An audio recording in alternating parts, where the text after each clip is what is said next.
have any hope of finding alien life, we have to know what to look for.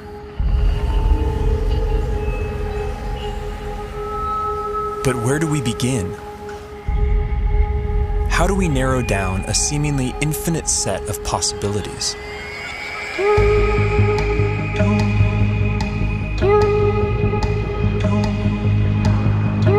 There's one thing we know for sure. Nature will have to play by her own rules.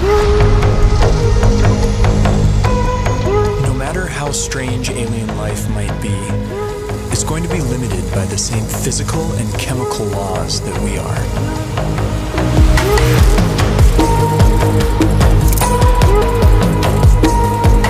On top of this, each alien environment will further limit what kinds of life forms can evolve there.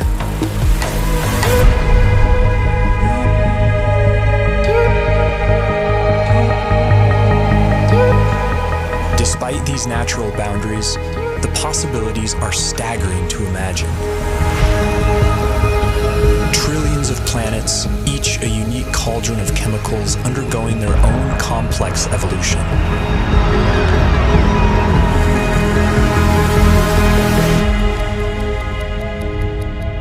To guide our thinking, this Museum of Alien Life will be divided into two exhibits. Life as we know it, home to beings with biochemistries like ours, and life as we don't know it, home to beings that challenge our concept of life itself.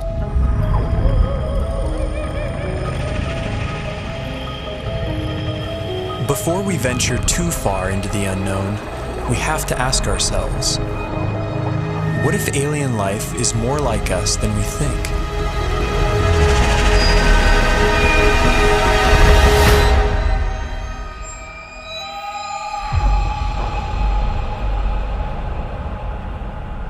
If there's one feature that unites us with the other specimens in this museum, it's carbon. Carbon is ubiquitous. It's one of the most common elements in the universe, and it's very good at forming large, stable molecules. Carbon has the rare ability to form four-way bonds with other elements and to bind to itself in long, stable chains, enabling the formation of huge, complex molecules.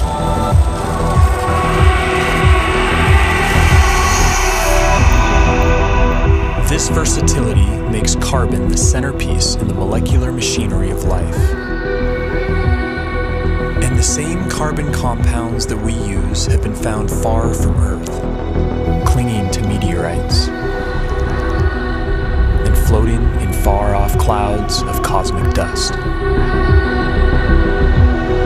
The building blocks of life, drifting like snow through the universe.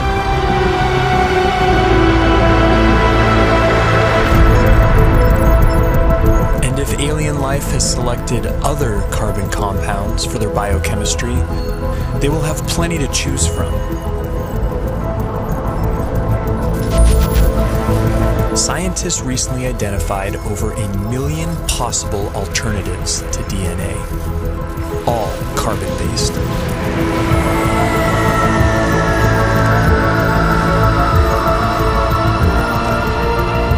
If we ever discover other carbon-based life forms, we would be fundamentally related.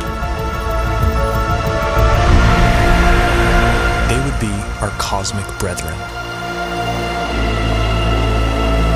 But would they look anything like us?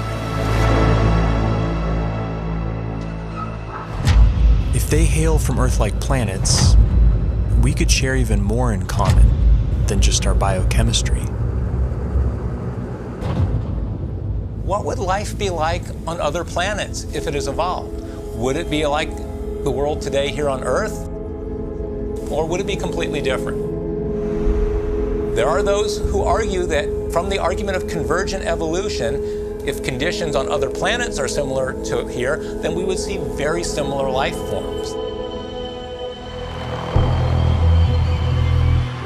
Animal and plant-like organisms that look very familiar.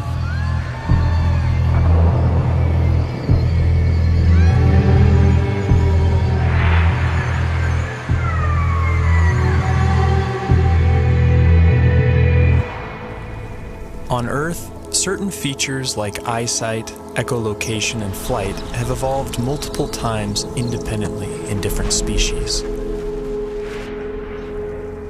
This process of convergent evolution could extend to alien planets like Earth, where creatures face similar environmental pressures.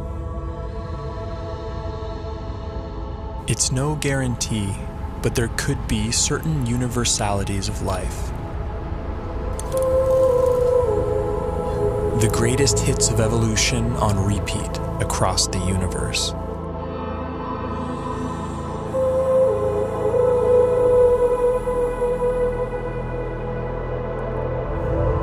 Each feature would be attuned to its local environment.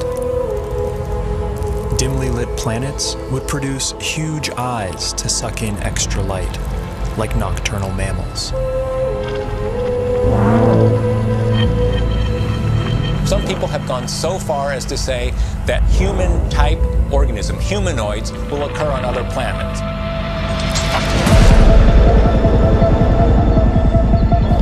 The existence of other human-like organisms seems unlikely, given the long, convoluted chain of events that produced us. But we can't rule it out. If just one in every 100 trillion Earth-like planets produced a human-like form, there could still be thousands of creatures like us out there.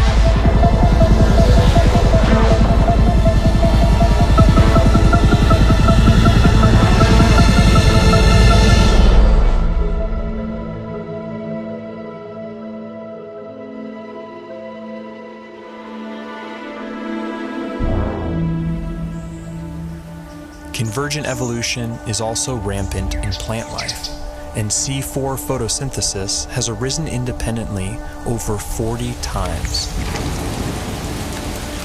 Would alien plants look like ours or something else entirely?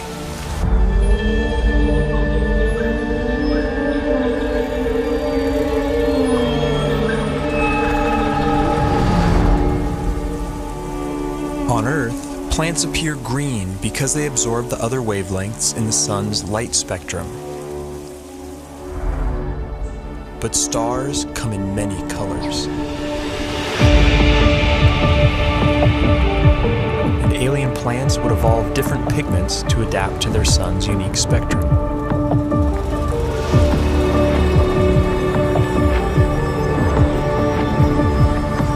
Plants feeding off hotter stars could appear redder by absorbing their energy-rich bluer light.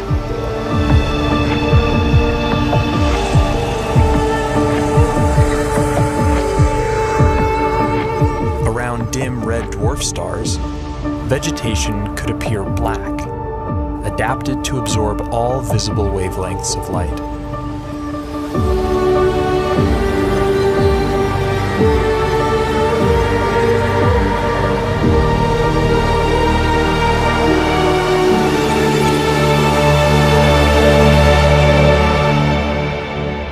Earth itself may have once appeared purple due to a pigment called retinol that was an early precursor to chlorophyll. Some think that retinol's molecular simplicity could make it a more universal pigment. If so, we may find that purple is life's favorite color.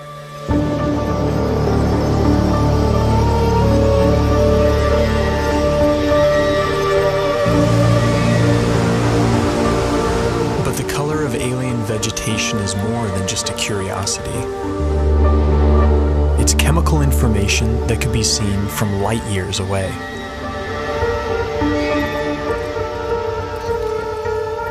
Earth plants leave a signature bump in the light reflected off our planet. Finding a similar signal from another world could point the way to alien vegetation.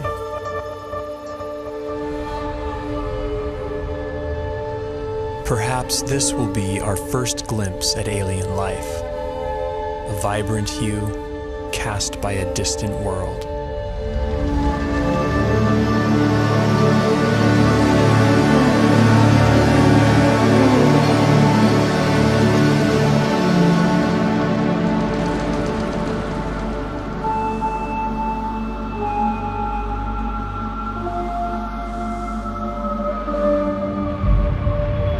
What happens when you change the day length of a planet? What happens when you change the tilt of a planet? What happens when you change the shape of the orbit? What happens when you change the gravity of a planet? Planets with long elliptical orbits would see drastic seasons. There could be worlds that appear dead for thousands of years, then suddenly spring to life.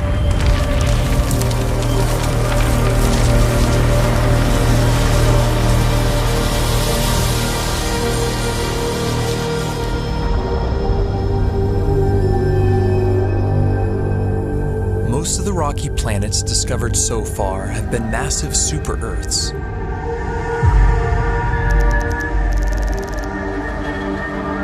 How would life evolve on these worlds?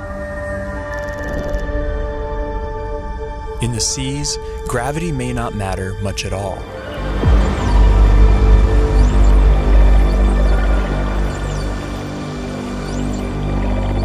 A high-gravity planet isn't high gravity all over. If you're in the sea, and that's where all life starts, there's very nearly no gravity because you're much the same density as the stuff around you. It's when the animals come out on land that they feel the gravity. High G-forces would necessitate large bones and muscle mass in complex life on land. They would also demand a more robust circulatory system. And plant life could be stunted by the energy cost of carrying nutrients under stronger gravity.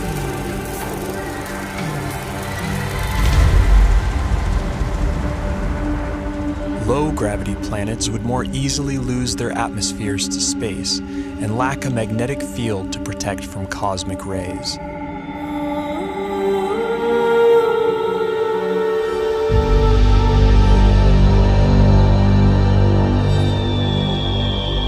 But smaller worlds could be home to secret oases.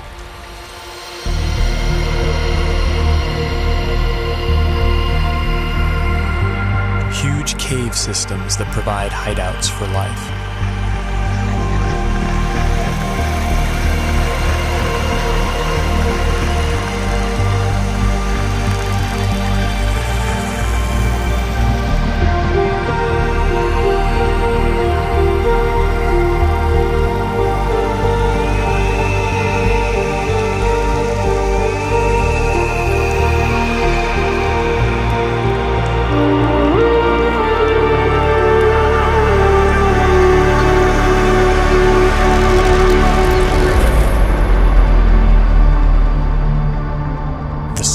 Possible habitable planets are estimated at 2.5% Earth's mass.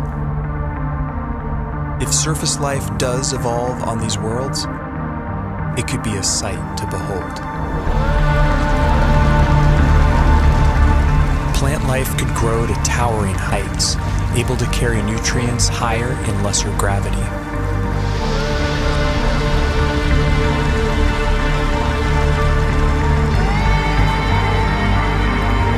Without the need for bulky skeletons and muscle mass, animals could have body types that boggle the mind.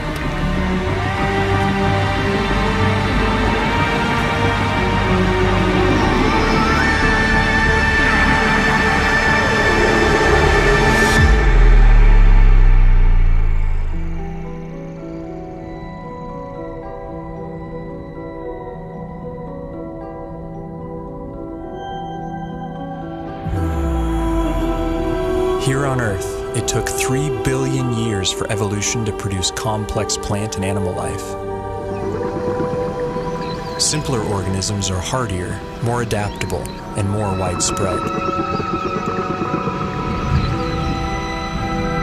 The largest collection in the Museum of Alien Life would likely be the Hall of Microbes.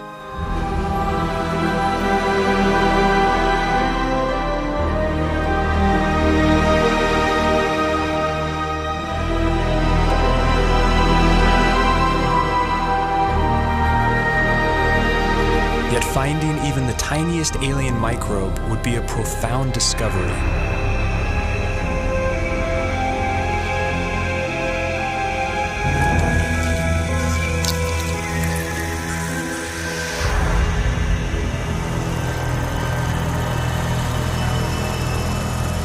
and bite-sized life could leave a big footprint. Like stromatolites on Earth, layers of microbes could build up into huge rock mounds over time, leaving behind eerie structures. And in big enough numbers, some alien bacteria could leave a distinct biosignature by exhaling gases that wouldn't coexist naturally, like oxygen and methane.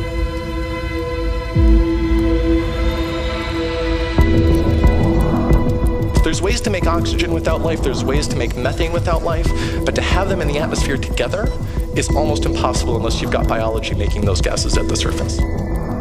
And it would have an imprint on the planet's spectrum of colors. Next-generation space telescopes could find a signal like this on a world not far from home. The closest Sun-like star with an Earth-like exoplanet in the habitable zone is probably only 20 light years away and can be seen with the naked eye.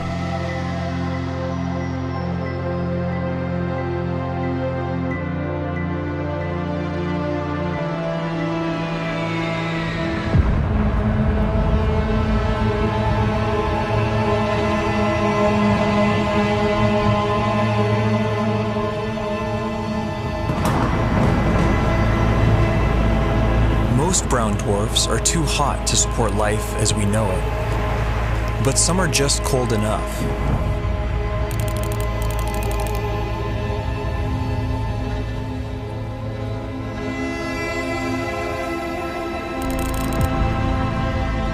All the prime elements for life have been detected inside their atmospheres. And within these clouds, some layers would provide ideal temperatures and pressures for habitability.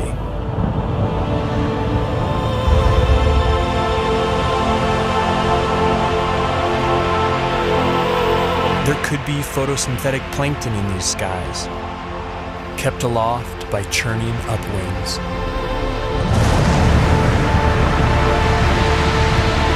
And with enough force, these upwinds could even support larger, more complex life. Predators.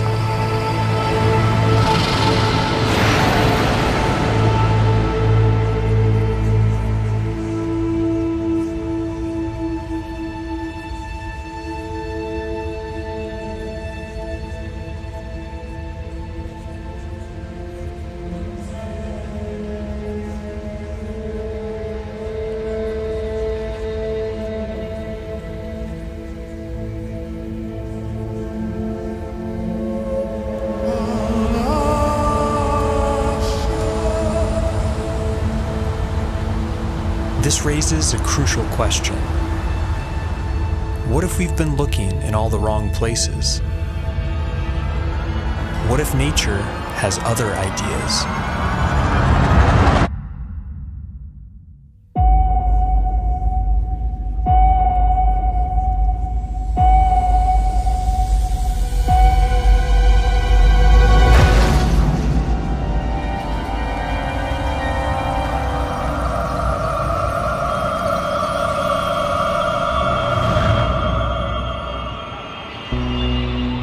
Most of the universe is too cold or too hot for liquid water and the biochemistry that supports life as we know it.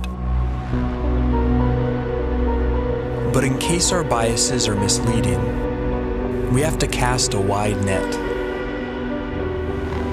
to search for life outside the habitable zone, in places that seem wildly hostile to us.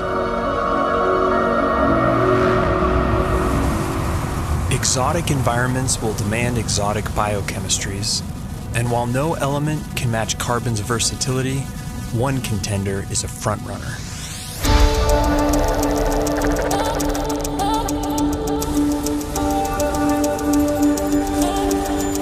At first glance, silicon seems similar to carbon. It forms the same four-way bonds and is also abundant in the universe. But a closer look reveals that these two elements are false twins. Silicon bonds are weaker and less prone to forming large, complex molecules. Despite this, they can withstand a wider range of temperatures, opening up intriguing possibilities. Life based on the silicon atom instead of carbon would be more resistant to the extreme cold, providing a whole new range of weird forms. But silicon has a problem. In the presence of oxygen, it binds into solid rock. To avoid turning to stone, silicon beings might be confined to oxygen-free environments, like Saturn's frigid moon, Titan.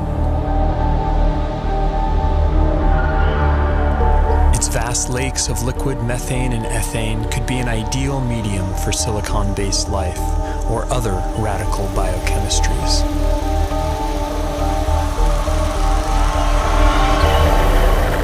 Without ample sunlight, beings on worlds like Titan would likely be chemosynthetic, deriving their energy by breaking down rocks.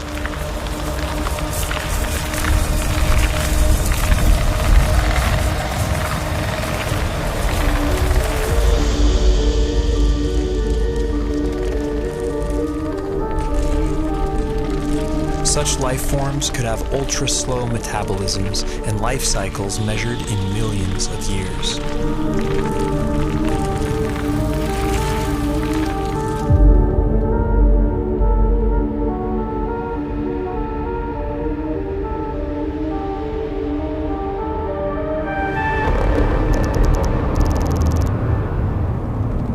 High temperatures, typically rigid silicon-oxygen bonds become more flexible and reactive, triggering more dynamic chemistry.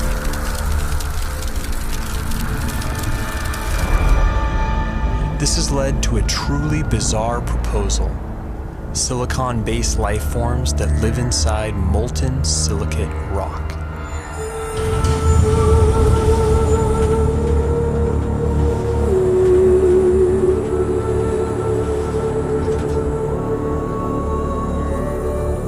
In theory, these forms could even exist deep beneath the Earth inside magma chambers as part of a shadow biosphere.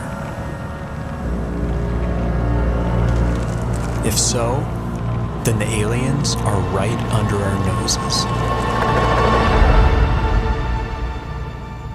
Other shadow biospheres have been proposed, forms of life living alongside us that we don't even know are here, including tiny RNA-based life small enough to go undetected by existing instruments.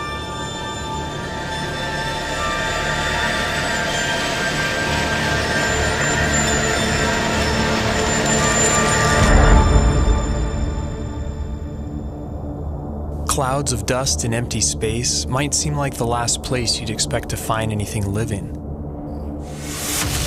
But when cosmic dust makes contact with plasma, a type of ionized gas, something strange happens.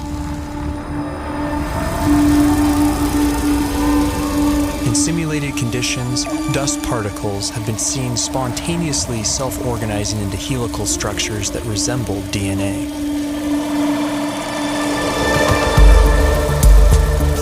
These plasma crystals even begin to exhibit lifelike behavior, replicating, evolving into more stable forms, and passing on information.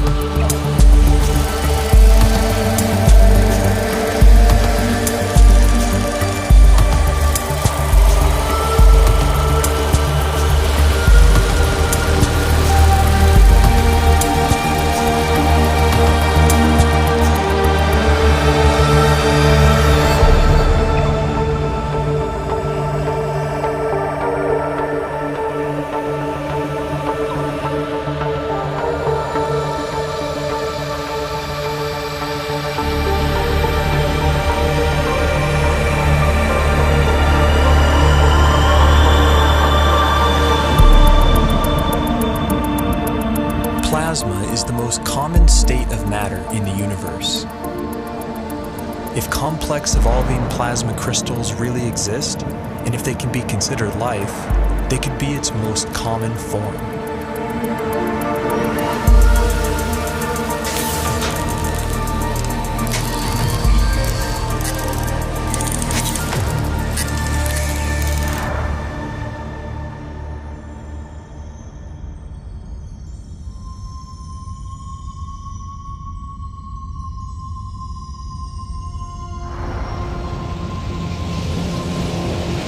massive suns explode, some collapse into ultra-dense cores called neutron stars.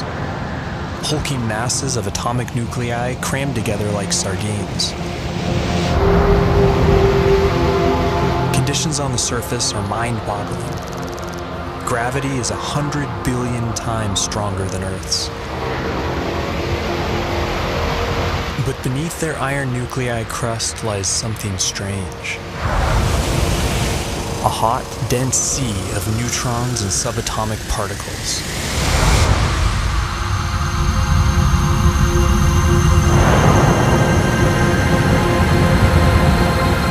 Stripped of their electron shells, these nuclei would obey entirely different laws of chemistry, based not on the electromagnetic force, but the strong nuclear force which binds nuclei together. In theory, these particles could link up to form larger macronuclei, which could then combine into even bigger supernuclei.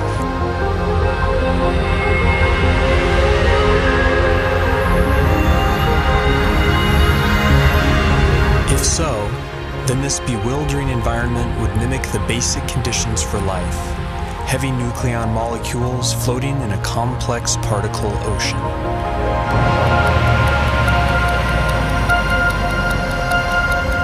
Some scientists have proposed the unimaginable: exotic life forms drifting through the strange particle sea, living, evolving, and dying on incomprehensibly fast timescales.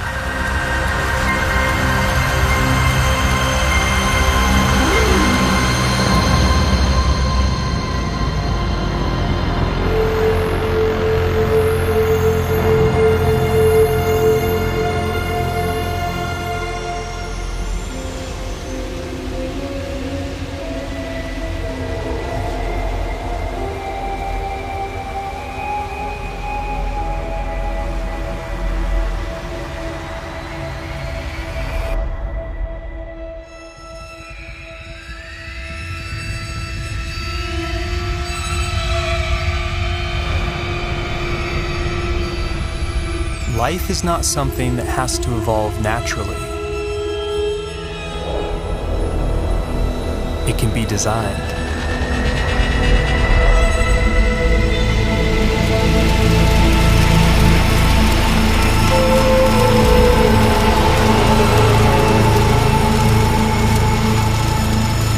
And once intelligence is introduced into the evolutionary process, a Pandora's box is opened.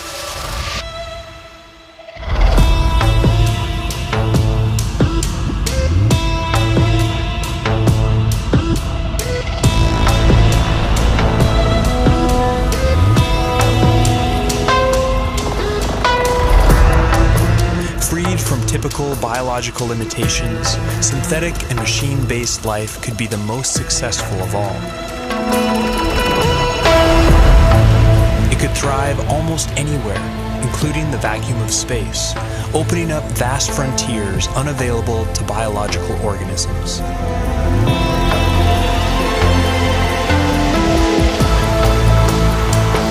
And compared to the glacial pace of natural selection, technological evolution allows exponentially faster growth, adaptability, and resilience.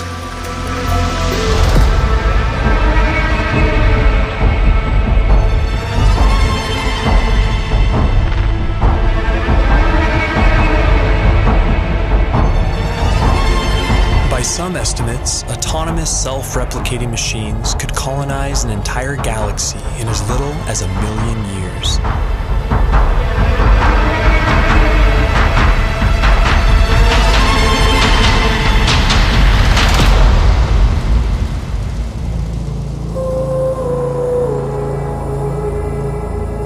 Can't predict how hyper-intelligent life would organize itself. But in theory, there could be convergent evolution at play. The electrical properties of silicon might make it a universal basis for machine intelligence, a redemption for its biological shortcomings.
course ages, perhaps machine intelligence will come to dominate, and naturally occurring biological life will be viewed as a quaint starting point.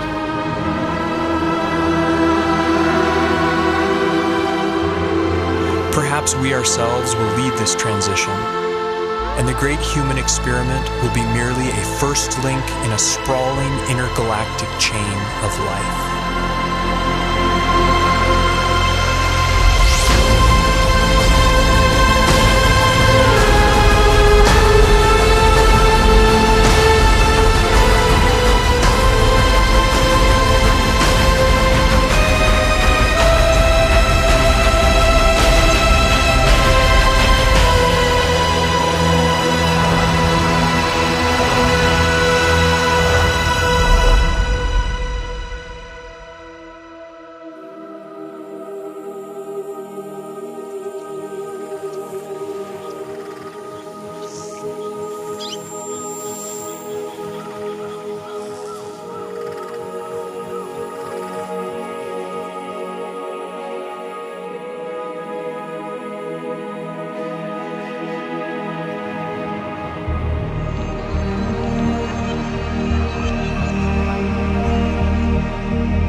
Isley has said that one does not meet oneself until one catches the reflection from an eye other than human.